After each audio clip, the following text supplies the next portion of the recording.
চীনা পণ্যে চড়া শুল্ক আরোপ করেছিল মার্কিন যুক্তরাষ্ট্র, যার পাল্টা জবাব আগেই দিয়েছিল চীন।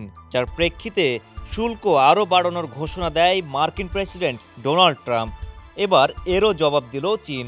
নতুন করে মার্কিন পণ্যের শুল্ক বাড়িয়ে 125% করেছে চীন।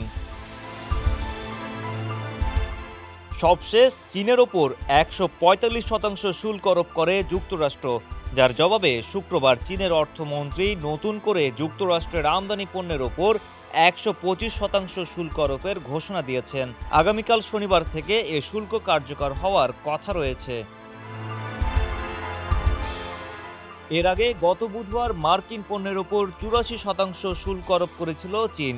বেইজিং জানিয়েছে তারা যুক্তরাষ্ট্রের আরোপিত আর কোনো শুল্কের জবাব দেবে না।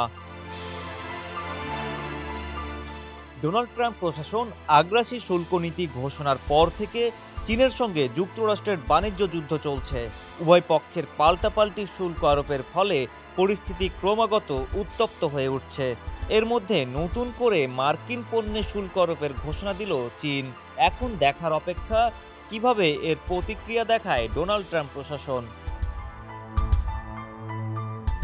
বেইজিং বলেছে যুক্তরাষ্ট্রের আরোপিত অস্বাভাবিক উচ্চ শুল্ক আন্তর্জাতিক ও অর্থনৈতিক বাণিজ্য নীতি, মৌলিক অর্থনৈতিক আইন এবং সাধারণ বিচার বিবেচনার গুরুতর লঙ্ঘন করেছে।